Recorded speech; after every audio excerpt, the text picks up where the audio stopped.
हज़रत खौला बिन्त सलबा का वाक़या। जब औरत की फरियाद आसमान तक जा पहुंची।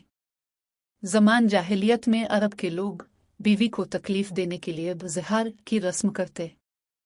शौहर कहता, तो मेरे लिए ऐसे है जैसे मेरी माँ की पुश्त। इसका मतलब ये होता, ना वो औरत बीवी रहती, ना आज़ाद, ना वो शादी कर सकती, ना शौहर के साथ रह पाती। हज़रत खौला बिन्त सलबा एक नेक औरत थी।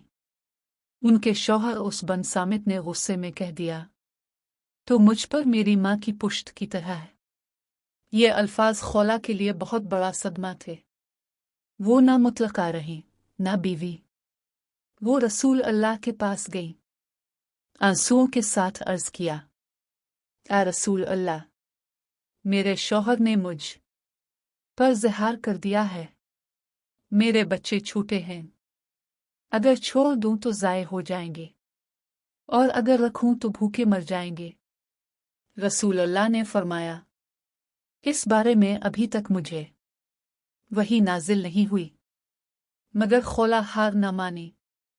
वो बार बार फरियाद करती रही और अल्लाह से दुआ करती रही।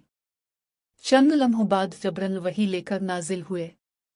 सूरत अल-मुजादला की आयत नाजिल हुई। बेशक अल्लाह ने सुन ली इस औरत की बात, जो अपने शौहर के बारे में झगड़ रही थी और अल्लाह से शिकायत कर रही थी। अल्लाह तुम दोनों की गुफ्तगू सुन रहा था। बेशक अल्लाह सुनने वाला और देखने वाला है। सुबहान अल्लाह। एक औरत की फरियाद आसमान तक पहुंची और कुरान का हिस्सा बन गई। अल्लाह ताला ने ज़िहार को जुल्म करार दिया और उसका कफ़ारा मुकर्रर फरमाया। सबसे पहले गुलाम आज़ाद किया जाए। अगर ना हो तो 2 महीने के मुसलसल रोज़े। अगर ये भी ना हो तो 60 मिस्कीनों को खाना। जो एक औरत की फरियाद ने इस्लाम में नया कानून बनाया।